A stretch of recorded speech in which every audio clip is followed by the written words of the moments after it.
We began The Thing with a Universal picture. White lettering over black, unusual because usually they have the Universal logo. Now we're starting the credit sequence in the first movie of what I call my Apocalypse trilogy, The Thing, Prince of Darkness, and The Mouth of Madness. And sitting next to me here today is Kurt Russell. Yeah, this is fun. Check this out again. I haven't seen this movie for quite a while. One thing I really remember about this movie, John, was when we came onto the lot at Universal, they had a big welcome sign for Burt Reynolds and Dolly Parton. And I thought, yeah, boy, we're in trouble now. That was the best little whorehouse in Texas. Best little whorehouse in Texas. So I wanted to do something with the credit sequence here, but it didn't work out because of the DGA and the contract in terms of everybody having their name linked together to the title. But originally I wanted to have the movie start with the saucer coming through space, heading towards the Earth, and the title burning out. But I had to put all these titles instead, so it was a little strange opening. But it worked out all right. A little different monster for the audience. Wasn't this the same year that E.T. came out? As a matter of fact, we came out 2 weeks after E.T. came out. That's what it was. And theirs was sweet and ours was mean. Now you're going to see in a minute the main title burn through. It's exactly the same as the original Thing. We copied their logo exactly. Peter Coran did this model flying through here, this shot and this one. Excellent kind of beginning. This is the crash of the saucer back in the, I guess before man was on the Earth. It goes down into Antarctica.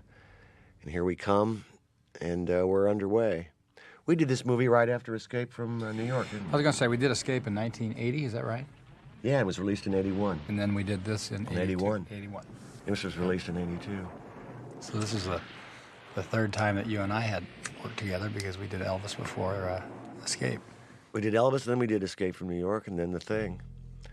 And there we are, Antarctica, winter 1982, and we began the film. We shot this opening up in Alaska, in the ice fields above Juneau. And we started shooting this in June 1st of 1981. We were up there a couple of weeks, and we didn't realize when we got there that there are not many clear days, because when it gets foggy, when the clouds come in over the sun, well, you can't see anything. So the crew spent a lot of time on sleds going down the glacier and getting sunburned. Now, one of the men inside this helicopter was our first assistant director and your brother-in-law at the time, Larry Franco. And there he is leaning out. We used a helicopter mount. We used a car mount on this. It was one of the first times it had been done. Kind of an unusual feel to it. Now the set was built in the summertime, wasn't it? So that there could be snow on the That's right. Snow on the roof. When That's we got right. to it. And this is a vast area up above Juneau, Alaska. This is really where all the weather patterns for the United States, for everything forms up in here. Yeah, wasn't this supposed to be the place where there was more snow than any other place? Than any other place ever. Now we're into the dog, and the basic idea behind all this, of course, now that we know, is that the Thing has already struck a Norwegian camp, and now it's on its way to the American camp. And all this was second unit photography. I was up there. Were you flying that helicopter? Or? I was not. I hadn't learned to fly yet, but this was one of the experiences that made me want to learn. That got you. Was being there's Larry Franco about to take a shot, and since he was supposed to play a Norwegian, he made up some dialogue. Schmergsdorf. Yeah.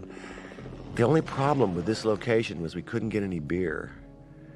And so we tried to send the helicopters back down to Juneau to get beer and bring it up to us, but the locals didn't help you out much there? They didn't help us out too much. That's cold, boy. It is. It really is. And now in a second here, we're going to cut to our set at the glacier in British Columbia. There we go. Oh, ma. There we are. It's cold. It's awful.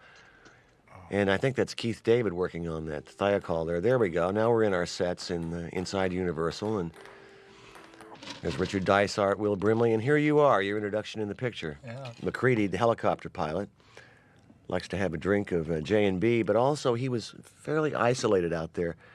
Didn't we talk about the Vietnam helicopter idea? Yeah, that he had some experience and was probably an alcoholic now, and what was interesting about it was that here was this guy who was up in Antarctica with all these other guys who had their own problems for wanting to be up there, but this guy had to get a little further away than most.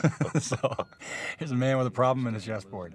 He was a true loner, and I felt a character who never wanted to assume the leadership role and was forced into it through circumstance.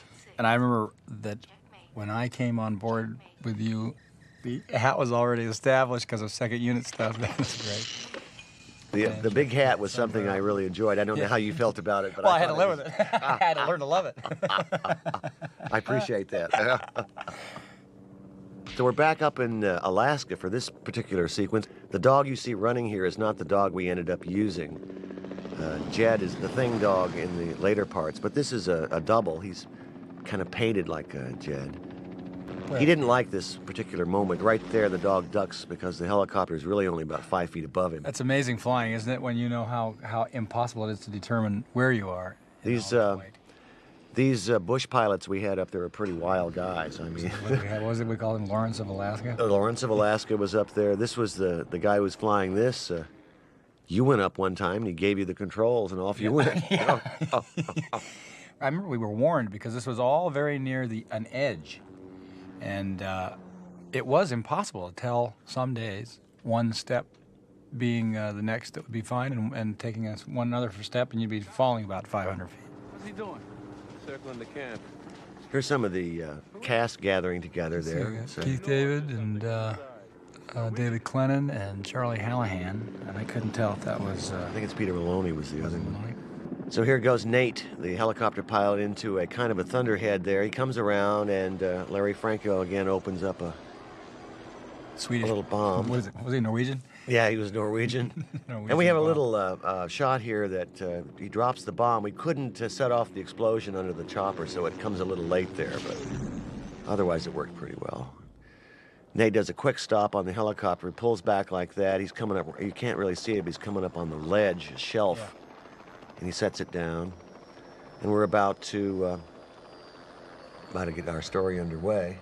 Looking at that shot reminds me of me forgetting to bring my skis up there. It was fantastic skiing, and nobody brought skis. That's Charlie, and yeah, that's... And there Maloney. You are. I joined them there. We all developed a real camaraderie working together. Oh, God, that was amazing. In the middle of nowhere. We had some adventures that I think we really can't talk about. We had a hell of a time just getting there on that bus, I can tell you that much.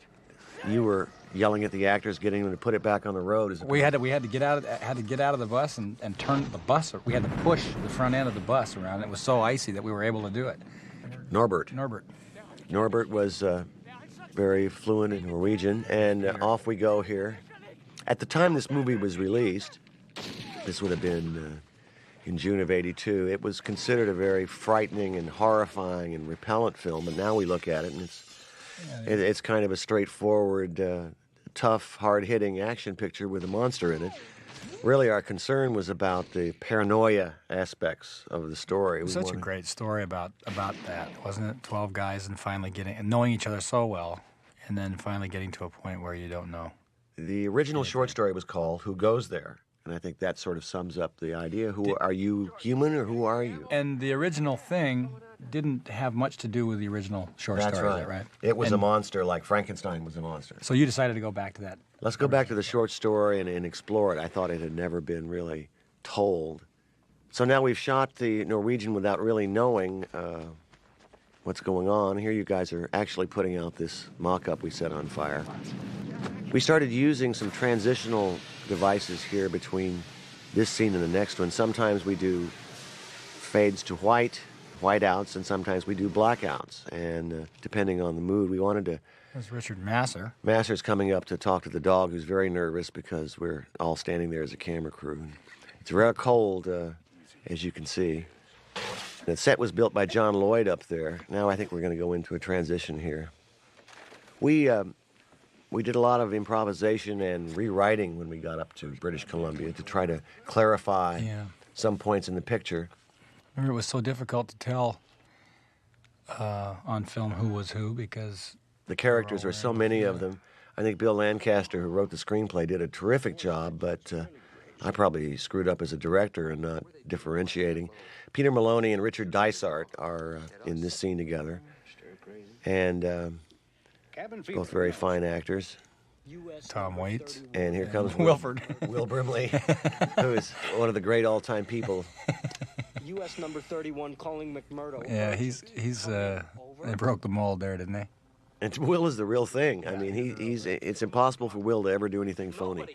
He's really who he is. Get a hold of somebody. Get a hold of anybody. We got to report this. He's a long way from those oatmeal commercials here, isn't he? I have a real affection for Will. He's a terrific guy. So we're in the sets at Universal here, and here comes TK on his roller skates, and we're about to get into our first kind of big dialogue scene. He's a funny guy, TK. Maybe we had war with Norway. He is funny. I've seen TK a number of times since then, and I must say, he's just a joy.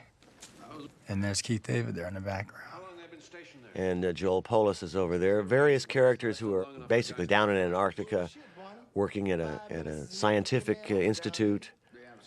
And David Clennon, who usually plays the lawyer, got to play kind of a mechanic who wants to be a helicopter pilot. So his idea for a character was he got out of drug rehab, and he's now trying to live a real life. I remember taking Keith and TK down to this hider to get Hyderize. Yeah. I still in my wallet right now. Do you at carry this it? moment, I have my hyderization card. I've never felt my throat close off faster than that. I was near death when I got hyderized. Hyderized is basically you have to drink down Everclear, and then they light the glass on fire. It's pretty wild. Loaded with kerosene. I count 15 cans. This is real snow in a real storm. We had some unpleasant shooting times up in British Columbia. I fell asleep one night, and it was around 30 degrees below zero with a wind chill. There's a nice whiteout transition, and we're into the next scene. And really, one of the dangers, Kurt, as I remember, is a whiteout. We actually got stuck in one trying to get down the hill. That's right. I forgot about that. You were in one helicopter. I was in another one. We were on our way to punch in until the pilot found his way back, and then we had to ride down on the bus. I remember you talking about that from having talked with the helicopter pilots about it, and I thought, how bad could a whiteout be? Until we got into that one, and I realized there was absolutely no visibility, zero visibility. It's like being in the inside of a ping pong ball, trying to find your way out of it. And I think this is where I got the. This is the incredible scene where what we have in the helicopter is a dual control system, and you're in one seat, and the real pilot's in the other, and he's lifting you up, and then all of a sudden gives you the controls of the helicopter, right. And you see it sort of start to wobble. It did. That ground fell away fast, though. Boy, it went from 5 feet to 5,000 feet pretty quick. Here you are, and he's in the left seat, and you're looking around, and you're going to pull it in and then take it up. You really have your hands on the controls here. He's helping you get off. There you go. It looked like I was flying there without taking control of it. And at some point here, he gives the control to you. I thought it was actually a pretty good maneuver. We'll see. Oops, I got it now. And he's pulling in a lot of power to come up around there. The pilots we worked with were bush pilots in Alaska, and they were fearless, kind of wild men. I remember the pilot we had in Alaska offered to crash the helicopter for money. So now we're into kind of a quiet sequence as we discover the dog has a secret. This is TK's domain, huh? TK's domain. Now we're kind of shooting the sets. I think also one of the problems was to make the location realistic. It's really a kind of prefabbed building that they would have, and the rooms look a lot identical. I remember you had to be able to blow the actual structure up, and we were living in it a lot of the time. Yes. So it was always 31 degrees. And it was Couldn't be extremely anymore. cold. One of the great parts of working with Jed, the dog, was that once he got to know the crew, you could do a dolly shot with him, and he would not look at the camera or the director or the crew. And here comes the dog. This is quite an amazing shot. He's doing this all by himself. The dog hesitates at the door. He's not looking at the camera. He looks in. He stops. He checks out somebody in another room. He pauses, then moves. He doesn't look at us as we pull back. Look at that, yeah. Then he stops and stares, Look at that. waits, and in he goes. Amazing That's work hard. for an animal. How many times did you guys do that? 4 or 5. And he just was got really, right away. really good. Fade out. Now we're into a second unit shot here. We have a Bell Jet Ranger going by, and yet when we cut to the interior shot, we are actually in an A-Star. We had 2 helicopters on location, and through the A-Star, coming up here in a second, it goes bang. You have more view through the front window. I see. The helicopter pilot, you are on the right seat, but it's really the pilot, and these are... Was that a second unit shot? That's a second unit shot. And now we're back in British Columbia, and we've already blown up the compound for the end, and here you come landing in, you and Dysart. So we had to revamp the set to make it into the Norwegian set. Now you see what a helicopter looks like when it comes down really quick. It hits the wind and the heat, and it spins around a little, and down he comes. A lot of power from those rotors. He sets it down, and in a minute we're going to go onto the soundstage at Universal, and John Lloyd's sets, I must tell you, in the sequence were just gorgeous. It was so weird, too, because it was so hot. Remember, it was 105 degrees outside in Los Angeles, and it was the exact opposite of what you experience when you go into a walk-in freezer, because it was so hot outside that when you went into the set, where it usually is warmer than inside, it was colder, and it was, 28 degrees with the misters? We had water in the air, the only way to get breath, and yet you still had to put coffee and hot liquid in your mouth to get remember it to those work. little baskets we had once in a while? We had little baskets with dry ice in them. We had to keep moving them around in our mouth. So you're about to come up to our there we are, an interior set now. And Dean Cundy's lighting is spectacular here. The value difference between the snow and the outside light and the interior lights are very moody. This is your basic kind of haunted house walk. Was a lot longer originally in the script, but we cut it down to move the story forward. You make some discoveries here that later on are going to aid us in the story. It's a very beautiful shot. Here you have a lot of contrast in Dean's lighting. He did an incredible job. Really did. It was a great look on this picture. And this stuff was tough to do because everybody got sick from those misters and from being cold. It got to be a grind, didn't it? This got to be a little bit of a grind with the flares and the smoke and the cold. This was tough. I have to admit, this was a tough show. It wasn't pleasant physically. We were all pretty tired. The music that's going here is from a composer that I've been an admirer of, Ennio Morricone.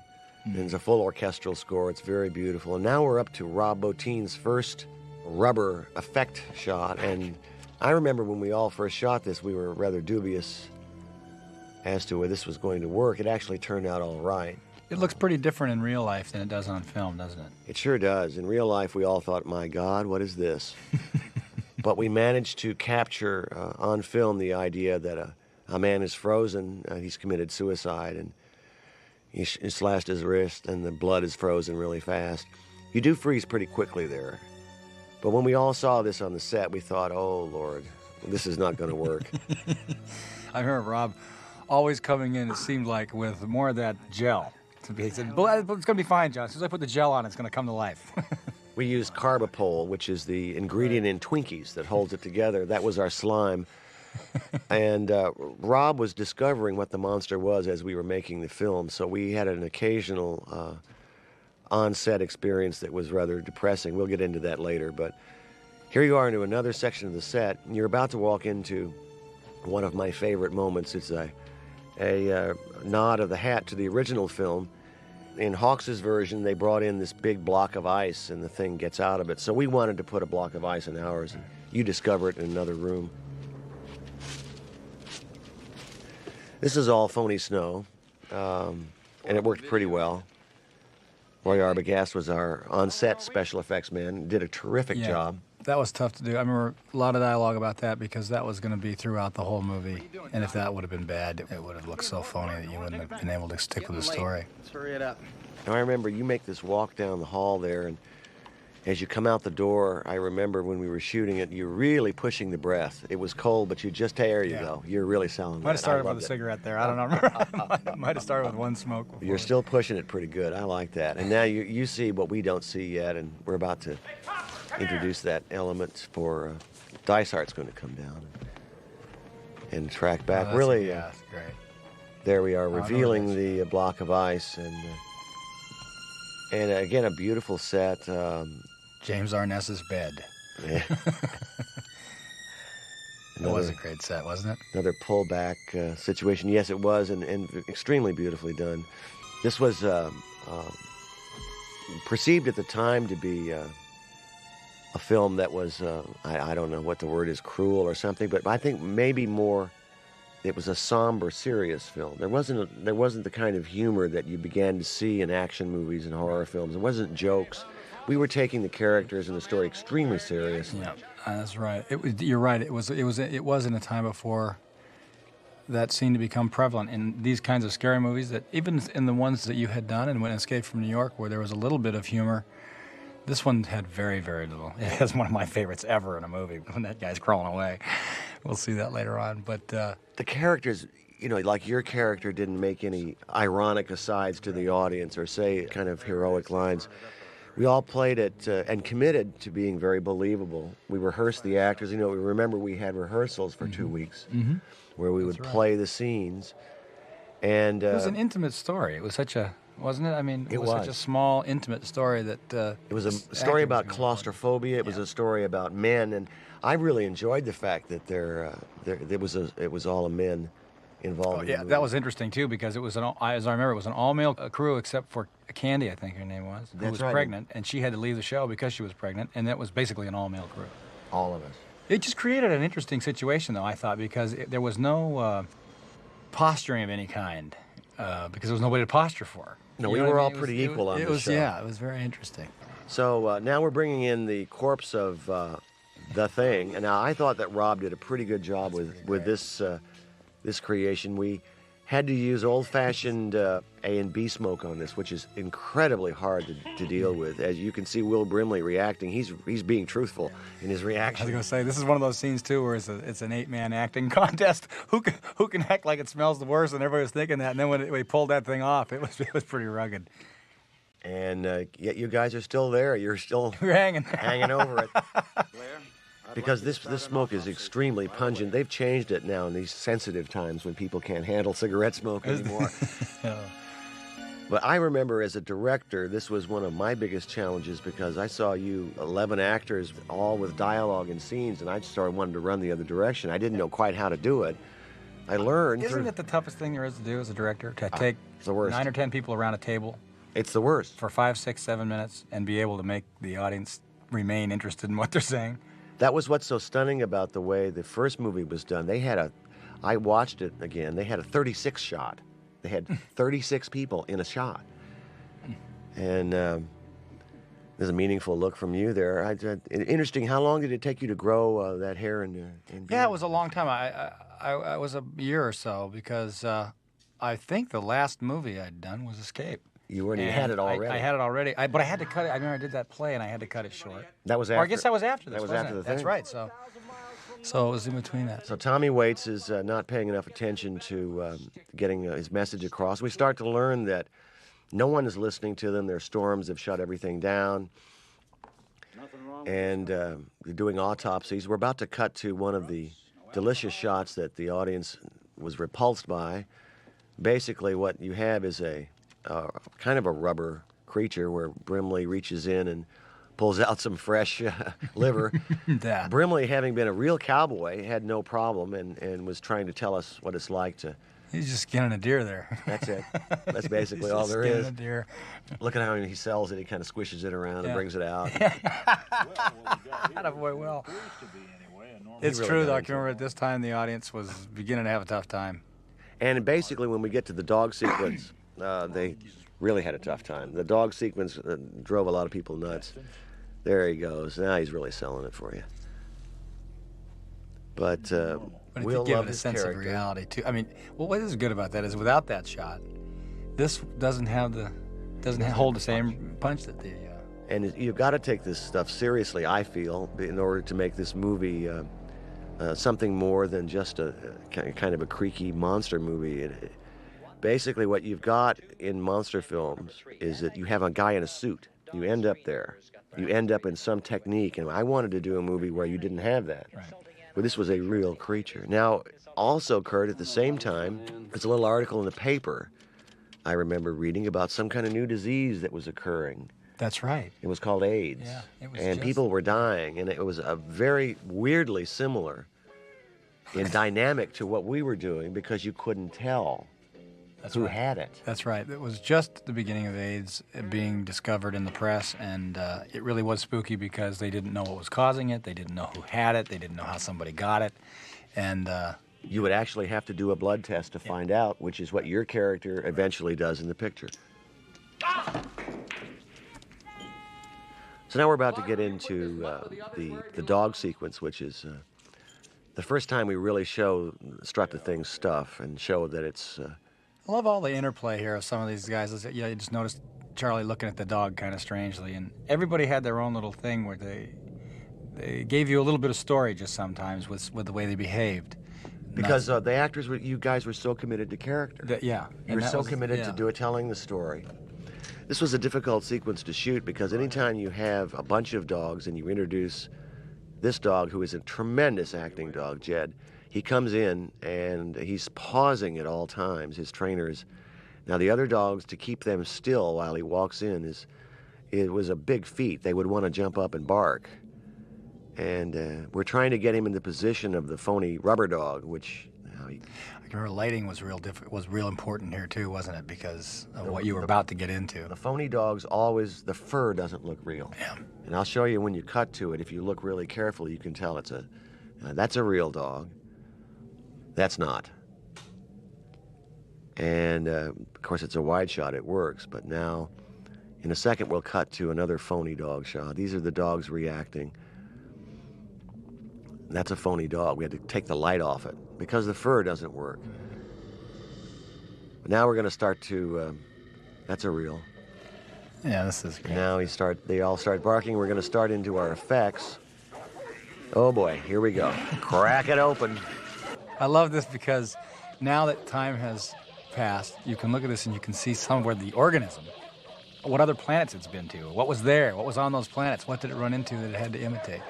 And it's imitated every life form it's been, encountered. So who knows? I mean, that it becomes a crab worm dog with its head split open. It's pretty bizarre. And now it's going to shoot carbapole at the other dog. Basically, that's the stuff in Twinkies, and it's really fairly harmless. It looks worse than it is, but it splasho. The poor little dog wanted to get out of there quick. But we had the Humane Society with us, and of course now Masur comes in and we do a cheap trick where we throw a dog on him and try to get the audience to be scared. But the tentacles that you see moving around in a minute are actually whips that Rob Bottin is operating, much like Indiana Jones. Great lighting in this set because you couldn't show, you wanted to see nothing, and yet here it comes. Bang now. There it goes. Cheap trick off to go the dogs. And here come the whips. Rob is, there he goes. He's doing a good job with it too. Pulling the whips back in. We used a lot of reverse motion technology, all sorts of things. And you hear this inhuman scream and decide to operate the... something's up. Playing on his mind. That's why he's up here. That's right. He's getting the beer. Trying to figure out what's going on. That doesn't sound right. We figured he had kind of an early suspicion that something very, very, very wrong was taking place, right? And he was right. And he turned out to be right. And I love the way you played this character, which was extremely real and a kind of low-key guy. I thought he was really terrific. Took charge when it needed to be done, but... That was a fun idea, too, of getting to play a character who was not Mr. Fabulous from the top. He wasn't Mr. Big. He wasn't the guy who was going to take care of the situation. He was somebody who was going to be sort of forced into it. And yet he's an extremely reasonable man. But he later, he has to do what he has to do. So we're about to see some more trick effects. Now some of the Stan Winston effects are about to take place. That's when Rob was busy trying to pull off the schedule. He asked Stan to come in and do this particular monster, which worked out pretty well. We shot this much later in the schedule. There are a lot of folks underneath the set operating this whole thing. And of course, we're looking at black gobos there with big white X's on them. You guys are seeing nothing. We're seeing nothing. And this is a reverse shot. We actually pull the tentacles in. That's a pretty horrible little reverse shot here of a phony dog getting covered, and off you go. Let's try the shotgun first. And that's pretty good. Shoots a little goo out. We discovered that the audience would accept yellow goo or purple goo, but not blood. They got upset if the thing was too red. That was a tough moment for Masur, I think, having to stop me from shooting whatever this was. I mean, you gotta be kidding. Look at that. Here goes the hands up to the ceiling to blast through, and this was, I remember, the first time we ever used the real flamethrower on the set. We had two models, one that wouldn't shoot and one that would, and Keith David's running in to save the day, and he actually gives it a blast with a real one. We were all rather nervous about this. And here comes a very strange, there's eyeballs in it that are opening up, and it's pretty tight quarters here, because if he turns any direction with that thing while it's on, you weren't going to have time to get out of the way. That's correct. Look at that. Now, I love that plant, because that was some other planet. And now we set the set on fire, and then you guys run in and put it out. And as a matter of fact, you played a practical joke on me one day after you had used the flamethrower. After lunch, there you were standing with bandages on your face and the crew around you, and you said, "John, I got burned, man. I can't work anymore today." I had to stare at everybody's face to see where I know they're kidding me, but where is it? Everybody was pretty good. It was a pretty elaborate scheme. It took getting to the whole crew and half an hour of makeup. It was great. You look like the Invisible Man, just these eyes showing. It was fantastic. So now we've discovered, the audience and the characters have discovered that, in fact, we're in deep trouble here. And they're going to try to figure out what to do. Will, I think, his favorite moment in the film was opening this up and pulling out the thing underneath.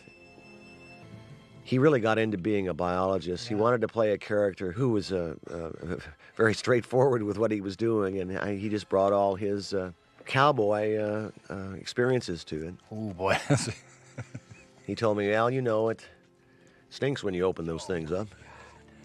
I once asked Will, when he was doing a scene, I said, "Boy, that's an incredible performance." I said, "What are you thinking about?" He said, "Oh, like picking up my laundry." Look at this thing. What was this? It was just a sculpture. Just a sculpture, yeah. And wrapped around it is basically it's like foam rubber, and we're pulling it off to reveal another thing underneath. It's like a Chinese boxes. You keep opening them up, and there's something more underneath there. Yeah, he's finding worlds after worlds here, isn't he? Yeah. We're trying to indicate that this thing keeps imitating like all the way down to its core. There's nothing about it that's original. Imitates them perfectly. When this thing attacks, And we're going to go to the time cut, but Brimley's explaining the imitation.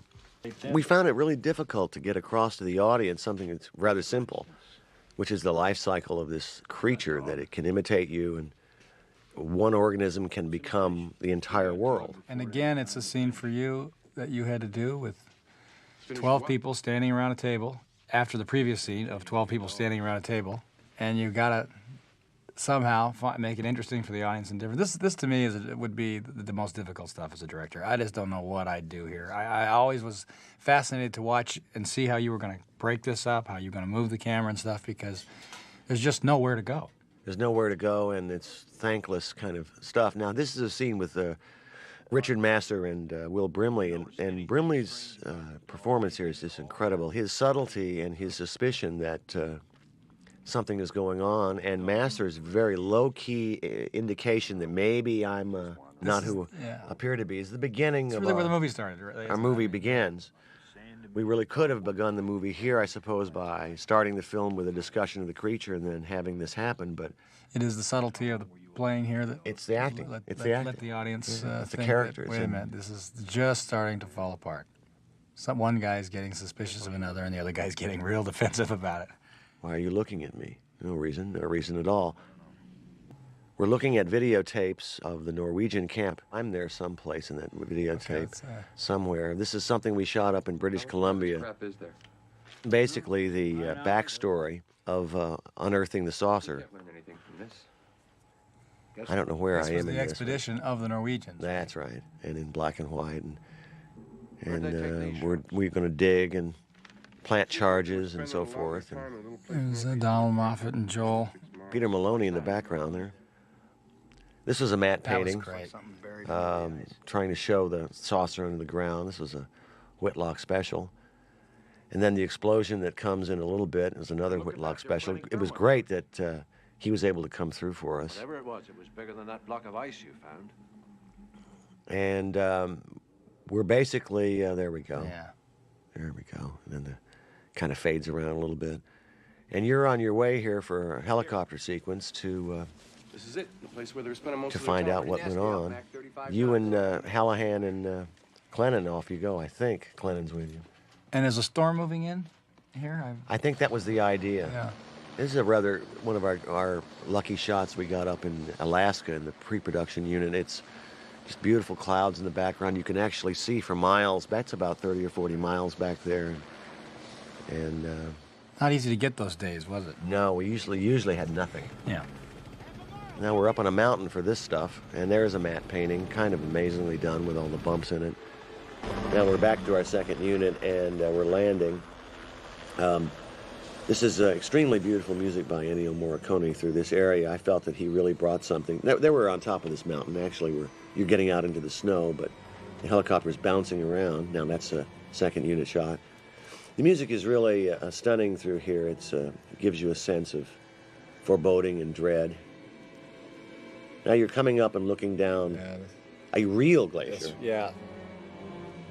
You're looking down, and what we have there is a matte painting that Whitlock oversaw of the original saucer buried in the ice. Now it appears that the three of you climbed down the wall, but in fact some stuntmen did it. And I think our helicopter pilot was he one of the guys? Yeah, he was going one of the down? guys going down. And That was a long way down. that's a real shot in the background as they start down. In the foreground we matted in the painting, but here you go. That's a huge side of a glacier, and that's all ice. It's all real. This was one of those sequences where we barely got the footage. And now you're walking up, and the hatch is real, but everything else is painted in, but the background is real.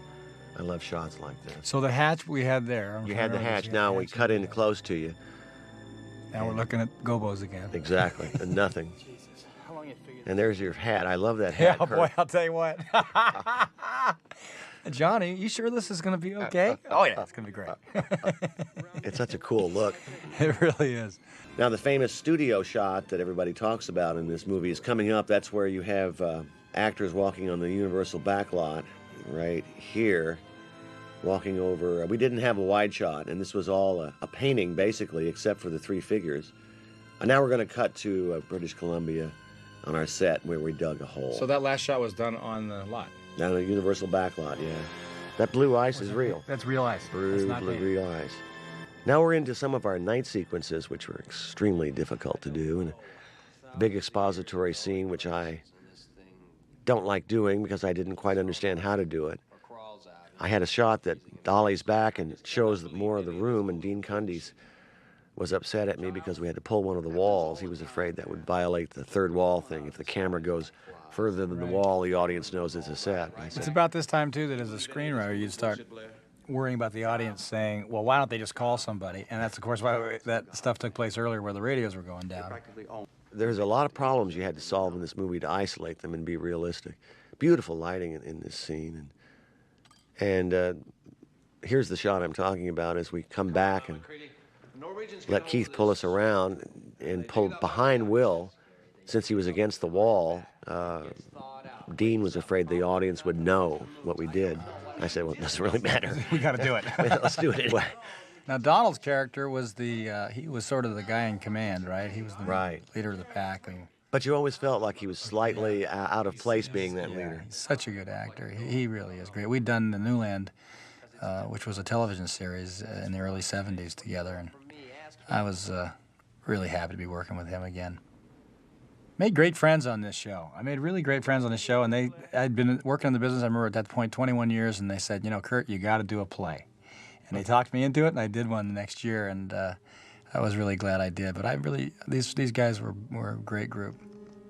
John Wash, a friend of mine from USC, who designed the graphics for Escape from New York, also designed these graphics, trying to explain the life cycle.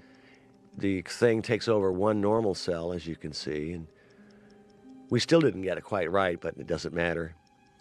And strangely, at the time, Kurt, when we previewed the movie, we got somebody on the card said that this kind of technology doesn't exist and wouldn't exist. This kind of animation graphics Oh, really? in computers. Huh. And it's strange now you look at it, you see how crude it looks. Yeah, it's crude. Looks like an old game of, what was that? Pong. Yeah, yeah. It's a Pong game. Pong. Asteroids. I loved Asteroids. Yeah, Asteroids is good. Asteroids my favorite. Didn't we have one up there? We had it on the set. Yeah, we had it on the set. Everybody played it. We put this in That was great. to explain what was happening, and basically the idea being that within a certain amount of time, the thing could take over the population of the Earth. Right. And the stakes then, Brimley's character, Blair, knows the stakes. Yeah. And does what he does next is entirely understandable. 27,000 hours from first contact. And so we're into apocalypse. I mean, we're into the end of the world unless action is taken. And so he's going to have to, he's really going to have to do something. Now, we had big discussions about whether you would know you were the thing. Right. I If remember you it got just imitated. It got so deep as you thought about it. You'd get more and more into it, and then finally you realized you couldn't ever possibly figure out. We didn't know whether we would know whether we had been taken over, because it takes you over so perfectly. So, for instance, would MacReady, if he's the thing right now, would he know Yeah. he was the thing? Yeah. Or would he continue to act like a human being? Right. Or would you try to hide it and pretend you're okay? It was really fun to think about. Yeah, it really was. Endless discussions about that. Now, this interior here was actually shot up there on British Columbia on our set. We did this whole sequence up there because John Lloyd had built a little room for us. And outside is the real thing. This was rather cold. Sorry, Mac. And I had done some rewriting at this point, so we wanted to clarify some of the story. Joel Polis comes up and asks you to go out in the thiokol and discuss things. And we have another little setup scene here where Bennings gets taken over. And with a rather last-minute thing, because the thing was out of the movie for a while, and I wanted to keep it alive. I was going to say, you got to start thinking about that, don't you, at this point? Well, what's gone on for the last few minutes? And where are we now? He opens up, looks at the sculpture that Rob did once again. And all this was shot up there on location, so it's slightly different. We were a little bit tired and hungover by this point in the filming, so. We were there for, what, 3.5 weeks? It was about 3 weeks, maybe a little longer. We were trying to get home for Christmas. That's right. And we barely made it out. That's a great shot there. That old horror movie stuff where the monster's moving. And basically, the thing is still alive. They haven't discovered a way except to burn it yet, and they can't really kill it that way. We had some tentacles. Rob gave us some rubber stuff to take up with us. Oh, that's great. The next scene, the exterior, you and Joel Polis are out talking. This is a rather cold but beautiful night, and This stuff was rough. it was pretty tough to This shoot. stuff was rough because after being in the room all day, and that was the thing, is that you could never really get warm because that couldn't be warmed up because the snow would melt off the roof. So you were everybody kind of got slowed down, and I was amazed that the lenses and stuff did so well up there. They did pretty good. We had to leave them outdoors. We couldn't bring them inside or they'd fog up. You could never get them warm. But you guys were, what I loved about it was the actors are always ready to go. Yeah. Always ready to go. They loved this movie. They really did. And committed to playing it and getting past the extreme difficulty of the conditions we were working under. Some of us were living in just huts down the hill, and we'd have to come up the mountain every day to location. And it was something else. The ride up the hill was pretty exciting in itself. Was it 26 miles? 26 miles And from... every mile there would be a cutout where a truck could go outside because the ones barreling downhill never stopped. Couldn't stop, That's right? So they'd had those walkie-talkies and they'd call out their checkpoints. And when they got close, the one going uphill would find the next nearest dig out. And they'd get in there Get in there quick. Because the truck coming down is not going to stop for you. And to make you know that it was all true, remember every once in a while you'd see those trucks that had gone down from falling. Look at this. The poor guy had to take his shirt off up there in the cold and do it. So now we're getting into what happens to Bennings.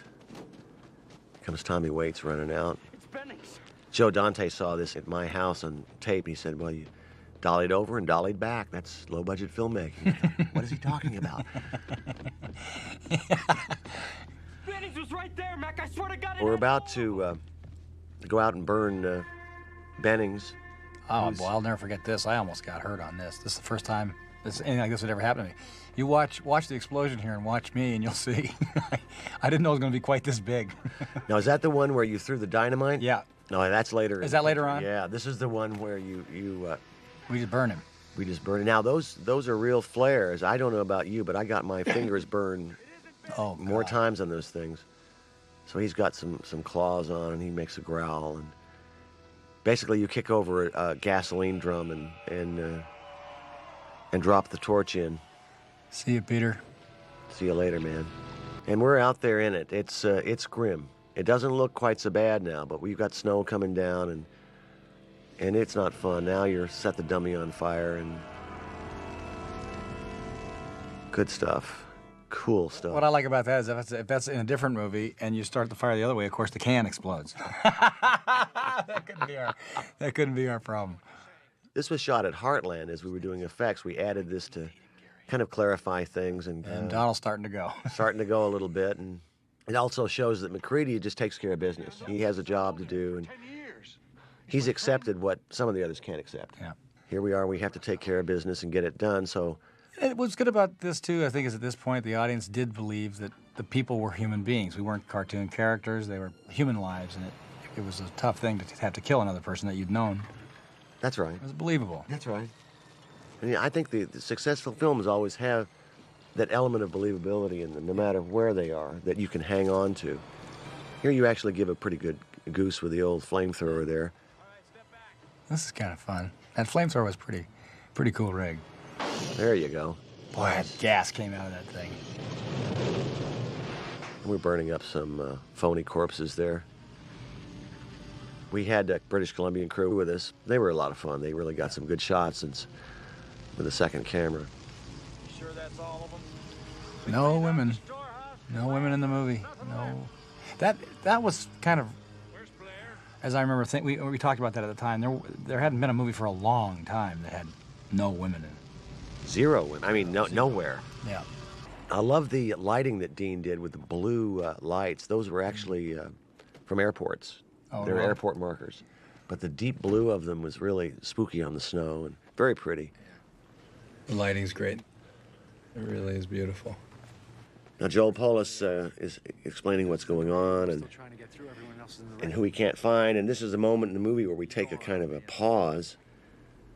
Trying to figure things out. Now that people are getting real suspicious, he's getting suspicious of me. It's a bad scene. Yeah, the intimacy of the movie, I think, starts to really take hold here, and the fact that these guys are stuck up there together and there's nobody else around. Now, we don't know who that is, but it is supposedly Blair, who's destroyed the helicopter so that you guys can't get any place. And he's going to destroy the radio so you can't contact anyone because he's convinced that all of you or one of you is the thing. That's one of those scenes where the similarities of the wardrobe worked well for the screenplay because Who's who? who's who. Kind of a spooky shot of a helicopter under a tarp. And we don't know why you find that flashlight there. But we do find it. And so we can do this little trick here. This was a mock-up of a helicopter, not a real one, and it was way oversized. We blew it up. This was still out there, wasn't it? This was still on location. Uh-huh. We're still in British Columbia. Now, you've heard a gunshot, and you're going to run inside. When we're Try back... Well, you're doing your best. Try to run the snow. Nice little Panaglide shot down our set hallway, and we're into the Blair scene. This is one of my favorite scenes because of Great. how nuts look Wheels at- goes. Yeah, Ooh. he's serious. Nice hit there. And then, unlike the original movie, there's not quite a scene like this where the men have to work together to try to subdue one of their own. He's just going to town in there, and poor Tommy Waits is underneath it all. We ran 2 cameras on this and just let Will go for it. Now, you might notice Keith's left hand. He hides behind you. He had broken it in a car accident. They had this gigantic bandage on it, so we had to put a glove over it and paint it black so that he could continue acting. Ah, yeah. Oh, go for it, Will. And Will is really going to go now. Wanted to be us, Will said, which is a very chilling line, and I just think he did a great job. Now there's going to be A little scuffle here in a great. second that Will was very worried about. He was worried about getting hurt. You can see He's gonna have 9 guys charging him. he blasts towards Keith Whoa. David there and I'll kill you. opens it up, throws Go the for gun. it, Will. There he goes. And here you come. Here's what he look. Watch him as he backs up. There you go. He doesn't want to get hit too hard. People go flying. Everybody loved taking their own stunts here. He was throwing things around. Oh boy. Poor Tommy can't join in the fun. Good shot, MacReady. So we have to deal with Blair now and isolate him from the group because he's too nuts. And he gives a scene that's coming up was one of my favorites in the movie where you have to explain to him that trust is a tough thing to come by these days. Right. And I thought that was kind of a summation of the movie. Now this is okay. I don't remember this scene. Had Will was the idea that somebody had gotten in there and killed one of the dogs? And Yeah, maybe it was, kill all the dogs. and killed all the dogs. Now you're leading Blair out to this shack where you're going to keep him. This looks like pretty terrible weather for us here. They're barricading him in, and one of our famous needle shots. You know, people have told me that bothers them more than anything else. Now, yeah. Did somebody have to volunteer for that shot? Our camera operator, Ray Stella, he said, I can do this all day. Ray's in rehab now, isn't he? One of my favorite lines coming up here, and Blair doesn't know who to believe, doesn't know who to trust. Tell you what, why don't you just trust in the Just Lord? trust in the Lord, Blair. Watch Clark. And he starts sowing the seeds of dissent here about Clark. Watch him. Clark. And watch him close, do you hear? And in a minute, we're going to get into... That was great too. and really, really well done. Yeah. I mean, he really pulled it off. Pulled off this whole character. So we're outside discussing some sort of a blood test. Is there a way to take care of things? If I was an imitation, a perfect imitation, how would you Again, know one it of was our really really bad days in terms of weather. I remember when we looked at this halfway through the movie, thinking of all these guys looking the same. It was going to be very difficult to discern one person from the other. About a blood serum test. What's that? We could take a This was sample the of each scene that person's got blood. everybody talking throughout the whole movie. We never figured out. You could never figure this out. I know. That's what got you. And we talked about the ending of the movie for the whole movie.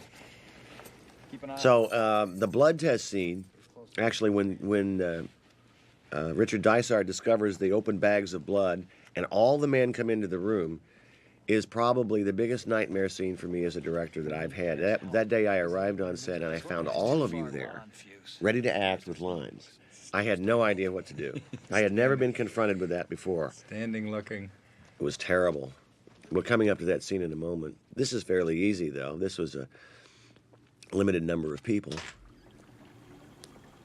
It's still always difficult to, in the amount of time you have to make a film, to make sure that you cover a scene correctly. I probably shouldn't use the word cover, but so here we move up to the dripping blood, and we realize now that somebody has sabotaged all their blood supply, and now we're into my nightmare scene. Yeah, this is where the paranoia starts to really grab a hold, isn't it? I got the only It is, and it's as you can see from the lighting, it's kind of dark and shaded slightly, and we creep to the right here with the camera and revealing Dysart, and he begins to distrust Donald Moffat, and Moffat begins to distrust everybody. nobody. So it really turned out to be a terrific scene. But did I have a clue of how to do it when I got there in the morning? No, I had no idea. Right away. The paranoia is the glue that holds the movie together. It's, of course, I think the most disturbing thing for the audience. That's what bothered them so much. And I always felt the characters reflected their time just There as they go. Yeah. Hawks's original movie, his characters reflected theirs. This is the time that we are living in. Yeah. It really is where the movie shifts into third gear and starts on its way. There we go. Now we have a confrontation where it's a battle for leadership. But when you have men under these conditions without leaders, just like any nation, Survival of the fittest. Yeah. it comes down to a real grim scene. And this was a difficult scene, again, for me to stage because of the shape of the hallway. I had a T-shape, and I had to get all of you in there. Right. On the floor. It seems so easy to direct movies when you're looking at them and thinking about them, but boy, to get out and do it is tough. That's right. The taking of the gun here was a turning point in the movie where this was the first, this is what we talked about the first time where you begin to see MacReady assert himself. Who everybody can control. And he really doesn't particularly want control. He just wants to kind of survive the situation. I give you my word, I did not go near that blood. So Gary gives up his command, but tries to give the gun to someone else. Clark and Childs have a little fight over it. Charlie Hallahan is not prepared to take over. He's a little too scared. I can't see anybody objecting to you. Yeah, but who's it going to go to? Goes to Norris, but Norris refuses. I don't think I'm up to it. I'll take it. Like hell you will. Be somebody a little more even-tempered, Childs. Nobody wants that. Except for your character, who I think, to me, is somebody we all need in a time of crisis, except that you turn out to be someone who I suspect later. Yep. At this point in the movie, it gets completely claustrophobic. As night hits, we really don't ever come out of it. It's a lot of doom. And we're now doing a scene that we shot up in our location that I know I'm human. we kind of wrote when we were up there. Time to burn the blood. Burn the blood, and you give a little speech about that's right. what we have to do. This was the moment where I felt MacReady took stage and really explained to the audience what was going on in their dilemma. That was the one thing that we didn't have at that point. That's right. Forgotten that too. You also came up with a final line for the movie too. Well, on location. We talked about it forever and ever, didn't we? We just How are we going to end this thing? How are we going to end this story? But this scene does set that up. And it also sets up that MacReady, for all his isolation as a character, for all his problems, is someone who is a realist. He's grasping the situation and trying to find a way out. So we're laying in there's a storm, we're laying in that they're trapped, and kind of laying the ground rules for the last part of the picture. You know, it's at this stage of the game where I like to look at a movie and try to, hopefully the movie's allowed you to be able to say to yourself, now, if I were there, what would I be like? What would I do? What would I be thinking? I think we'd all love to believe that we'd rise to the heroic moment. Yeah. I'm not so sure. Yeah. I think I'd probably be on the floor crying, kicking my heels. And we're shooting up the characters with drugs and keeping the ones obviously under suspicion kind of drugged out. Here's another one of our famous in-your-face shots. Again, in goes the needle. Is that Ray? That's Ray again, yeah. He wanted to do every one of them. And another added scene that we put in later, where you're dictating the maybe your memoirs into this tape recorder. And we're starting to all get real tired now, too, because we've been up for a long time. And no one's sleeping because no one can trust. Because if you go to sleep, you're afraid that someone's going to take you over, rip your clothes to shreds, and absorb you and imitate you. We're wondering now whether there's somebody might come in that door in the back, and yet, rather than put a shadow of a person and suspect you, I decided simply to cut to, in a second, a shot from behind. I remember dealing in my mind with the fact that, is MacReady a creature or not? Right. For a long time, I was hoping maybe we could do something where you were. Yes. But then I thought, well, maybe not. I'm not so sure they want to see that. So instead, we made it ambiguous. It's not the height of technology with that little tape recorder, but you do look tired and in pain almost about the situation. Yeah, he's starting to. It's like it's starting to get to him, and he's just about had it. There's the shot. I love those two shots. You just felt like somebody was watching somehow. That was great. Now we're on a split diopter here, where both the character in foreground and background are in focus. Luckily, we have dark to cover it, and things are really getting serious now. Nobody trusts anybody. Joel is about to. We're about to have lights out, and Joel is about to run outside and meet his doom. We actually had a sequence when the lights went out that we shot, but it didn't turn out as well as we wanted it to, so we kind of faked it through here. This was part of the thing. With this look here, we tried to drag the lookout on Joel a little bit to try to start to make MacReady somehow maybe suspicious here. We're looking for our little spots. The lights go down, and we're in an insert stage at this point, trying to cover up some things that we cut. Now we're back on our set. The entire sequence was lit this blue, and it really didn't hold, but this is pretty interesting. A little cheap horror movie scare, and now he's outside. It's Joel, he's in trouble. He's about to meet his doom. Joel was very excited. This was his first movie ever.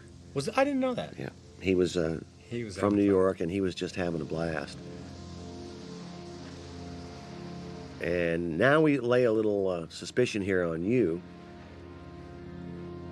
Perhaps you've been absorbed. Remember those flares? Burn your hand, burn your lungs. It was terrible. So now we're into it. We've got to go find out what happened. The lights were off, and you're sort of really taking charge here.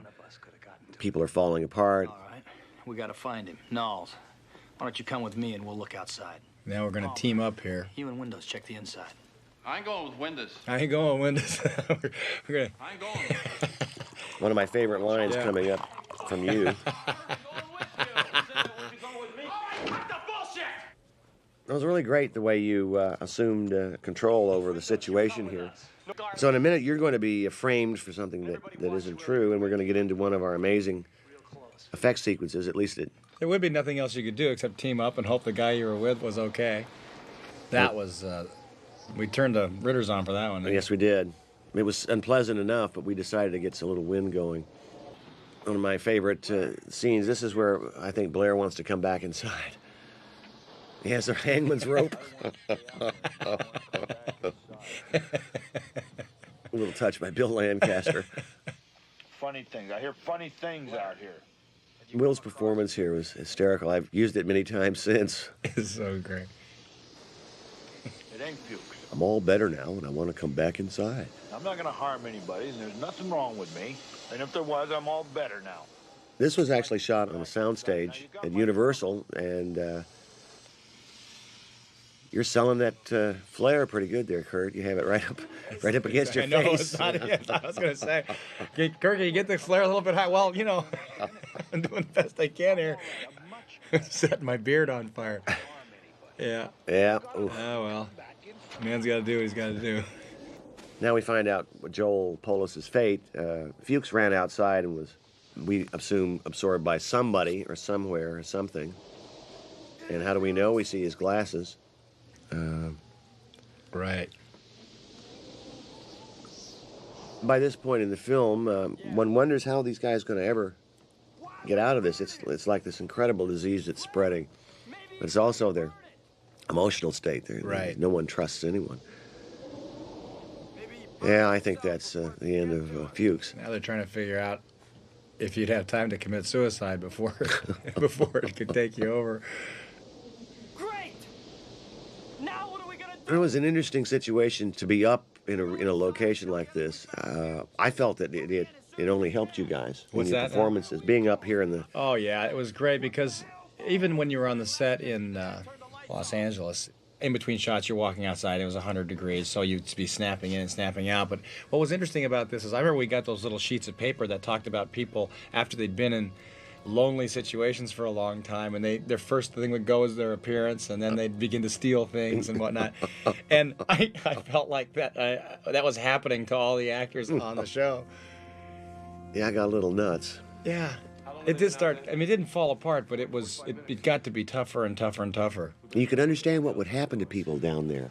Yes. Completely isolated like this. How Well, there was crazy. nothing else to look at because it was all white. Everything was completely white. There was nothing to look at but the people. The inside of the set is very bland. There's Yeah. nothing to see here. It's all functional. So what would happen but your face? It was interesting. I remember some of the conversations that we had. You really find out a lot about somebody very quickly. The crew, the actors, everybody. So now we're setting up Charlie Hallahan's heart condition here as someone is coming back from the shack up there. Now we start kicking things into another gear here. After a little paranoia, now it's going to be let's take some action. In comes TK. He did a good job being cold here, didn't he? Yes, he did. So basically, you know, you're the man they suspect now. Yeah. And we're getting into one of my favorite sections of the film, from here through the blood test. I just love. Yeah, it just keeps getting deeper and deeper now with paranoia. On the tow line on the way back. And I think that it was important for the audience here to believe that it could be MacReady, and not having been someone who was take charge from the beginning really allowed you to believe that. It was such an ensemble movie. Uh-oh. Kind of old 1930s haunted house kind of movie technique, but that's where we were at this point. And you're going to break into the storeroom and threaten them with dynamite. It was fun shooting these scenes. Everybody was so good. It was pretty easy for me to direct. Just put the camera up and say go. We had to have Keith David break through that door with an axe, and he actually went right at it. You notice everybody else is moving away slightly. You never know what's going to happen. An axe, a car, you never know. Actor gets something, a deadly weapon in his hand. You get frightened. This was a great lighting in here, too, because he looked like a ghost here. Just looks like absolutely like a ghost. So here you are, all bundled up with all this makeup on. It must not have been a whole lot of fun. And it tasted like sugar on the sides of your mouth. It was... That flare is up there. Yeah. You're doing a good job of kind of hiding part of it, too, except for this part where it's bald. But, boy, it looks good. It was a really nice job there. Yeah, you're hiding it with your body. They lifted a little bit there. Yeah. That's right. It was a... how did that work? Now, you just dropped it down so Right. it didn't flare the camera lens. You know, Cundy was yelling at you all the time. Same thing. Don't argue with them. Now, you get jumped from the inside a little bit here, and you had this flare. We had to get rid of it quick. Yeah. Nope. Well, you held on to it. Oop, Yeah. good. Down he goes. You back up. Well done. Well done. Yeah, man, just relax. Yeah, those flares were dripping this crap on you, and it was pretty bad. I got burned in my flesh on my 'cause if you're hands. anywhere near them. And it wasn't fun at all. And you breathe this stuff, and it makes you want to give up and go home. Oh, I remember that, too. They lasted for about 90 seconds. And then they're And out. then you had to pick the scene up. And do it again. Or try to do it a little faster. Try to get one more line in. Now we're into the scene where they're trying to resuscitate Norris on the table, and into one of our effects scenes. It's probably the most, as far as I'm concerned, one of the craziest done. This people still talk about this one. It's really something. It occurred to the jury that anybody could have got some of my clothes and stuck them up the furnace. Rather than give all the secrets away of the thing, I will just tell you that everything you see that we do here is all basically built and on the set in front of us. It was nothing that we put in later. And Charlie had to lay down and not move for 8 hours? 8 hours. 8 hours for makeup. For this one, was 2 shots? He had to do it I'll twice. show you the shot. He had to lay down there, and his chest had to open up. Coming up here in a second. Now he's doing it normally now. The next is coming up here in just as Dysart right there. Whoa! Bango. Yep. Oh, yep. yeah. Yep. Whoa, boy. Yep. There he goes. Oh, Jesus. I love this one. Look at that. Pretty disgusting, isn't it? Oh, man. It's Larry Franco stepping in for you there. Yeah. And you're about to blast it. Lastola. And here we go, stretch with the neck. Oh, yeah. This is the best line of the movie coming up. The head moves away and goes down to the floor. Just wild. This was all on an insert stage later after we'd finished the picture, and so we shot you here shooting away and burning earlier, and then we put this in later. Look at this. This is a reverse action cut as it finds something to grab onto, and you're letting the thing burn up, which I think is probably a very good idea. The head pulls itself across the floor. It's about to grow some other appendages and start to move in a minute, which is, I think, a kind of an incredibly genius idea. Okay, man, let's give it a shot. It's just wild, and it's just, when you've got theoretically the same gag that you're going to do over and over, how do you keep making it different? Look at that. This is all operated from underneath. It's a phony floor, and we're just pushing everything out. Now we're trying to hold everything together at the same time we're trying to tear it apart. It's pretty bizarre. I'd never have seen anything like this in a movie before or after. Now we have a little radio control thing in the background that's crawling away. This line here is my favorite. You gotta be fucking kidding. Oh, man. And that's another one of those live flame bursts that you did. Yeah. And we put the set on fire once again. 2 cameras running. There's the one in the hall that's picking it up. That's quite a little baby there. How'd you do those sound effects? What would you use? I have no idea. Windows. Here we are in my favorite scene, Kurt. This is the reason I wanted to make this movie, was the blood test scene. The blood test scene. I really liked the conclusion that MacReady came to, and I liked the build-up. It starts earlier before everyone's tied up, and Clark gets his comeuppance. We had to be real careful with this. When he charges you, you had to shoot him point blank. Yep. So we used a quarter load, as I remember, but still, we were all really worried. And it was a headshot, wasn't it? Yes, it was. Yeah. And he was right next to you. This is great. Because this is where they were getting down to it. I mean it.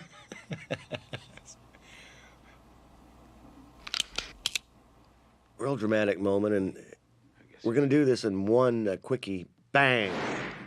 That was tough. Yeah, I was really worried about it. Yeah. But it worked out. Yeah, it was tough. Windows. And again, you know, that testing the blood thing, it makes you think about things like identifying as quickly and as succinctly as possible. It really brings it up when you think about it. I mean, in this case, identifying who the creature is a moment of surviving and living. And it's about life. And yeah, we're beginning to understand, too, that thing just wants to survive. Maybe every part. And it's an organism. It's just like us. We could go to another planet and eat plants, and from the plant's point of view, That's we're right. this horrendous-looking monster. And the issue that MacReady comes up with, which I like, is that he realizes that there is no individuality in this creature. Right. That every cell is an individual on its own surviving. That it has no feelings of wanting to work for a group. It doesn't have any instincts above its own survival. And he figures out that if the blood screams, well, guess what? You're a creature. Now, we spent a long time shooting this scene. God, this was hard because of the way the stuff was rigged up. Yep. And this got everybody, too, in the audience. They couldn't stand the phony blood on the knife. I never could understand this. I thought... Yeah, it's just the all cutting. I know. These simple little things after. I guess it's some sort of... I would say in the same area of comic relief. It's like if you're set up by other scenes to make you feel a certain way, then you do some little thing, and it has great impact. I think it's the sound effect here. I mean, the he has a sound tube on the back of that thing, guys. It's not a big deal. And there it goes. It looked kind of silly when you think about it, but people got... they wussed out on us and got real It did. All these things did pile up on the audience. I remember at the time they just they were couldn't shook. watch some of They this were stuff. shook by it. And one of the reviews at the time called me a pornographer of violence. Made me think about my career there. Yeah, right. Well, I don't know what I'm going to do now. Actually, when you look at it, I mean, I think it's done very subtly. I mean, it really is. It's not. I mean, the monster is so insane that it seemed easy to me to get past the monster and into the story of paranoia, but at the time, But at the time, it didn't. It was. They criticized us for not having women. Yeah. For being all men. Right. And they criticized us for having a lack of hope. Well, it was one of the, they haven't found a cure here yet at this point. No, and I always felt that there was something uplifting about these men who were Trying. struggling, and then in the end willing to give their own lives to stop it from spreading to the rest of the... At least that would give it a chance. And of course, I always thought that at the end, when we see that too, it'll remind me of it, but they couldn't let both of them die without being burned. So one of these guys was going to either have to make a move or torch each other if they were truly going to save the world. And you and I could never figure out how to do it. Yep. Yep. Let's try the Doc and Clark. So we're finding out that a lot of people are human, and we're wondering now about your hypothesis that the blood's going to do anything. Yeah. No one really believes you at this point. At this point, I suppose we can tell now. That's a phony hand with our gag already set up, and I wanted to establish it in a cut early so that you wouldn't think about it. Right. And because it is definitely a phony hand. This is pure nonsense. Doesn't prove a thing. That's phony Maloney. You were the only one that could have got to that blood. And we're about to crank this baby here and get going. Django. Whoa! Hello. We tilt the table to at make that. the blood run, and here he goes. Now, this transformation wasn't quite what we wanted, but you know what? It worked out all right. Now, Oh, this is great. somehow you're... It was jammed. We had to come up with that, too, because Yes, we we sat did. there and said, well, Well- why would he just sit there? We had to come up with a lot of stuff. Look at this. Very quickly cut, so you can't really see what's going on. And now, up he goes. Boom. That was great. He comes back down again. Now, we had this creature that Rob brought us. Look at it that. splits open and puts his head in, and up he goes. Just ate his And head. we just shoot This it every way we could. It is completely It's nuts. crazy. It's nuts. It's just It's crazy. It's a nightmare. It really is a vision of hell, as far as I'm mean, concerned. I wouldn't. I Can mean, you imagine this? if this was happening in front of me in reality, I would say, well, I guess that's about Look it. at that. Oh, he's been. It's all slimed, baby. There you got it. And now we do the burn. Now this was I don't enjoy. reminiscent of This is like the first one. the yeah. first one, yeah. But I rather didn't enjoy this. We had to do it twice because Yeah, this was tough. Was that Dick Warlock or who? no, that was Tony Cesare, and here he Man. goes outside. Now we had Jeez. to. There we go outside. This is Oh yeah. this, when you threw the dynamite Oh, here. brother, I want to tell you something. That woke me up in a hurry. You weren't ready for this No, explosion. it was over before it happened. Watch yourself now as you throw this. Back there. Whammo, Whoa, man! It went boy. right by me. I mean, I felt stuff go through me on that. I was just lucky.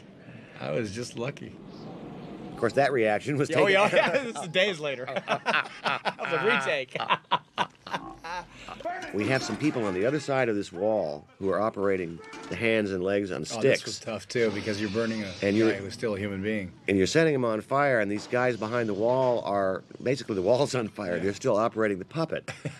So they didn't enjoy it. The sound effects were great there. They're kind of like a baby or something. Uh-huh. We're going to finish up the blood test and really find out here who's left that's a creature. Now, Keith David wants to get away from Donald here. Loose! Cut me the hell! Come on, get me out of here! Come on, get me out of here! Cut me loose, damn it! Now, he's the last one. That's a great kind of it.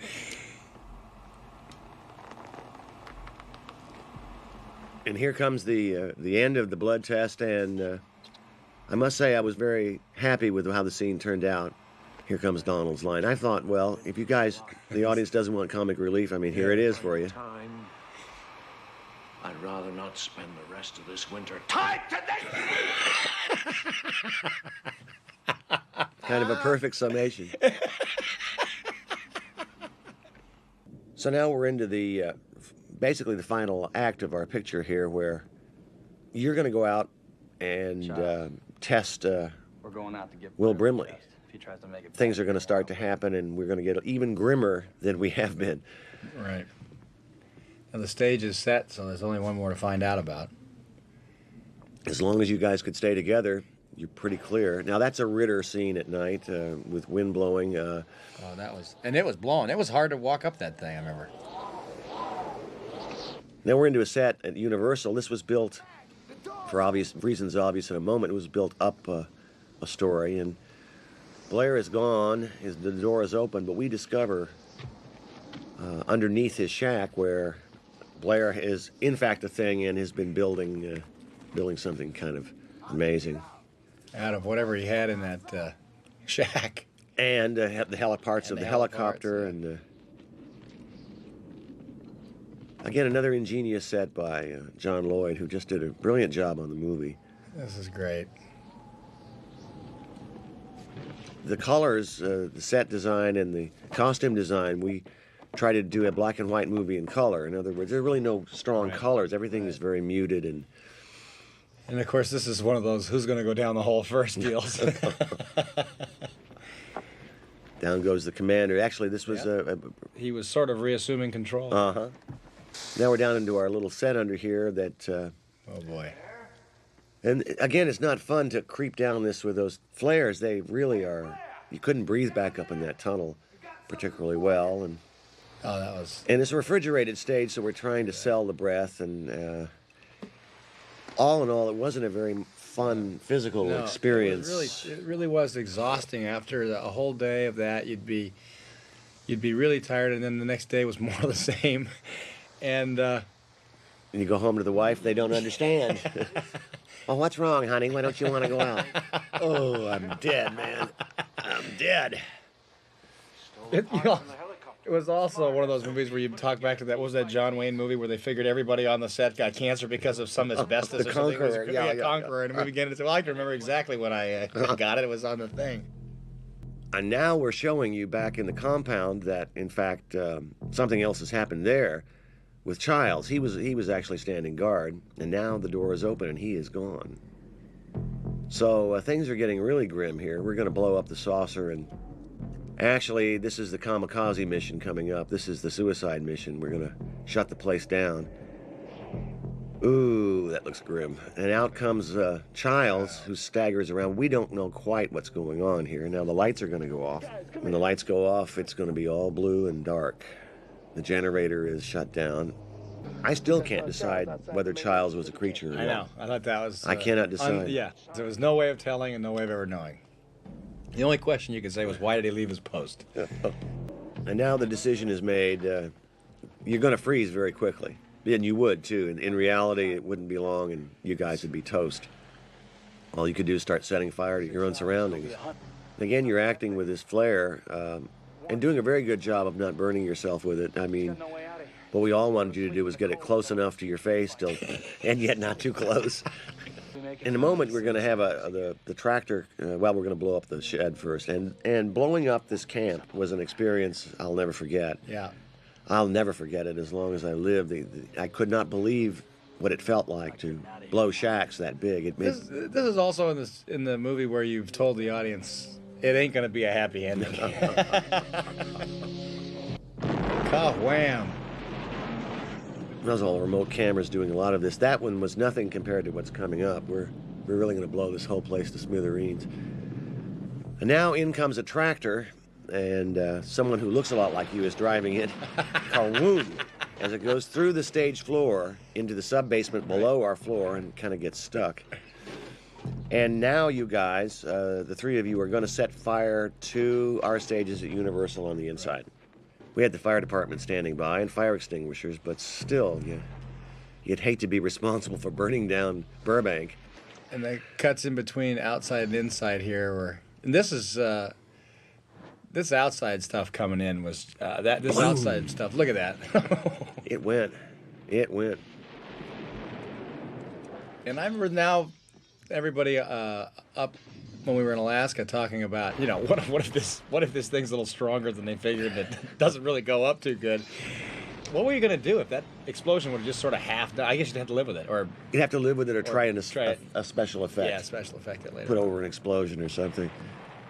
We were actually blowing these rooms and moving down this hallway, and now we finally got it done. Now we've set the whole thing on fire in that shot, and we're coming over to you guys, and you're going to go down into one of our prettiest sets, which is the basement below everything, where the generator is. And I thought John Lloyd did an incredible job with this, and Dean Cundy's lighting was extraordinary. You're dealing with only fires and those flares that you're carrying, and he just did an incredible job. This was being shot in sequence, John, or was this? I don't remember now. This we shot before we went up to Alaska. That's right, yeah. We shot all our interiors, and then we went up. Now that's a sound stage with this whole underground built and refrigerated. Yeah. And the steam coming out and the flares and smoke. It really was unpleasant, but looked beautiful for us. We have water dripping down as the place is melting. Actually, it was a very big set. These little tunnels go in various places. It was a weird scene, too, because, these three guys are now in their coffin, getting ready to do themselves in. I always thought this was a whole lot like an old World War II picture where, you had to carry out the mission because for a greater cause. And I felt It's gone, MacReady. The voice of doom. Oh, boy. We gotta bring this whole place right down. We're going to find out in a moment what happened to Blair. He's going to make a brief reappearance. Originally in the script, I believe he didn't, but Yeah, that's right. You brought him back. we brought him back just to let the audience know that he was, in fact, a creature. You think about this, and you'd hate to be one of those three guys, but you knowing that. What are you going to do? What are you going to do? You're dead. Now we're into a really neat part of the set, which we assume that this area has, gotten so cold, and this is the junk that they've put in there. And really, everything is lit by the helmet he's wearing, and it's very moody. And Great spook coming up here, huh? this was the scene in which I asked Will Brimley what he was thinking, and he said picking up his laundry as an actor,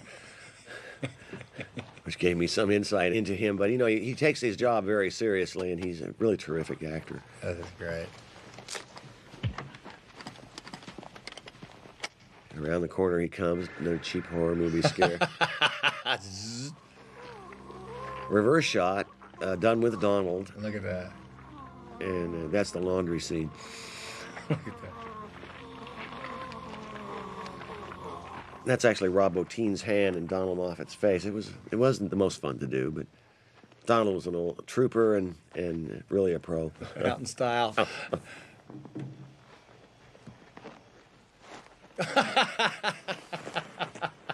Pay it off, or that's the end of that. And now we assume that Blair has really mutated now. In a moment, we're going to get into the charge of the thing under the boards. That was a little tough to do. Oh, it wasn't easy, was it? Because there was no way to rehearse it.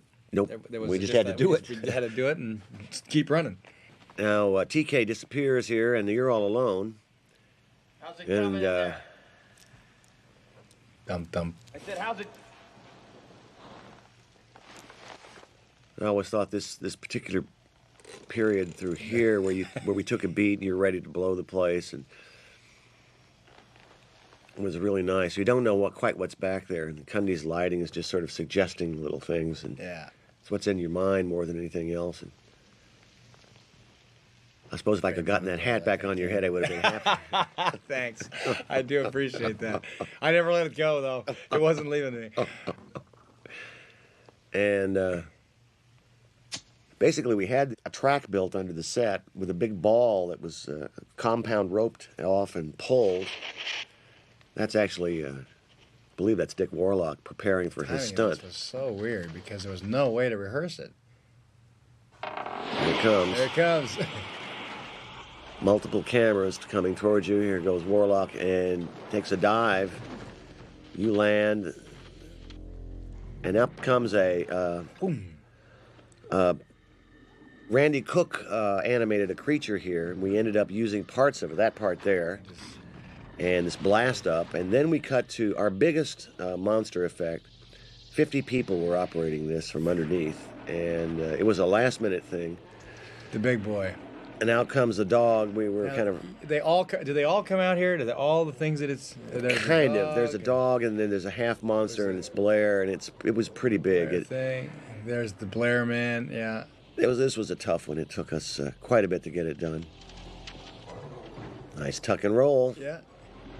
And then what do we say here? I remember this one too. Yeah, what should we say here? My sentiments exactly. And up goes the entire camp. We were way away from this camp, and the size of the explosion was something I had never seen before. And these are remote cameras that are photographing it from the ground. There would be no way we could be there. Boy, those explosions happen quick. They really... And then they're over. Look at that. Well, that must have been the last night. Well, remember, we had to reshoot this as the Norwegian camp when you arrived to it. So that's right. Now we're into the final moments of the movie, which we discussed and talked about. And we just didn't know. We said, do you know if you're the thing? Does it know if it knows that you know you're the thing? And on and on and on. And how would you stop it? And as a director, you would say to me, these guys can't let themselves live, John. They have to kill each other. And I would think to myself, well, I can't have you two burn each other as the end of my picture. So you came up with a final moment The studio originally wanted to find out what would happen if you didn't reintroduce Childs, so they had me preview a scene where you cut right there. And wasn't there some talk about a helicopter comes in? They've arrived, and you don't know that. And that wasn't it, guys. We have to end it with our guys. It was generic. The ending is generic to what the movie's about. You have to finish off their story and tell their story, and that's it. I thought your ending line, I thought this entire ending of the movie was incredible. It would be what I would want, and I was extremely happy with it. That's where he explained what he was doing, looking for Blair. He saw Blair, and he was walking by him. So everybody was perfectly set up. The only thing we did know at this point was that MacReady was not, right? He could have been. Yeah, that's true. Here we go again. I mean, he was just, we didn't see him for a while. You guys did a great job here, I thought, just really playing this moment out. And as the light is kind of getting darker and darker on you, I don't think we're in much shape to do anything about it. The two men are going to freeze or die or something. They both got a weapon. They can kill each other. What are we going to do? And I thought a great line, and I'm extremely proud of the film. I think we pulled off a movie that's lasted longer than we may have all thought. Yeah. And it's been kind of fun to sit and relive it. It's fun. It is to bring it back again, and it's fun to see this movie. And you know, it's funny when people watch the movie. That's what they have. And interestingly enough, we can never have that experience because we made it. But what we do have that nobody else has was the making of it, and that's the great joy. Yeah, there's a lot of joy in the whole process of making movies. Just kind of being there and going through it all together. Especially in this case, we all bonded as cast and crew. Yeah. And really worked hard to make the best picture we could at the time. And the experiences that we all remember now are really our reward for the film. You know, it's like a kid. You do the best you can with it. That's right. You send it out into the world, and sometimes it does okay, and sometimes it doesn't. But you got to finally throw it out there, and it lives on its own. And it was disappointing, I remember at the time, to watch the movie not do well in the theater. But I must say, over the last 13 years now, it has been a great pleasure to have people come. It's movies that you do like this, that you put a lot into and you had a lot of feeling and you thought it was a really good movie. When people come up to you on the street and they say, "Hey, The Thing." I know, it's a great feeling, isn't it? It's a great feeling, yeah. It really is. You know, it's like, what is it, Ron Ryan's Express, if just one person enjoys it, then you feel like you. This was a fairly apocalyptic film. It did have a downbeat, or I guess you could call it an ambiguous ending, but that was the ending for our picture. You know, you can't really order up a happy ending when you're dealing with something like this.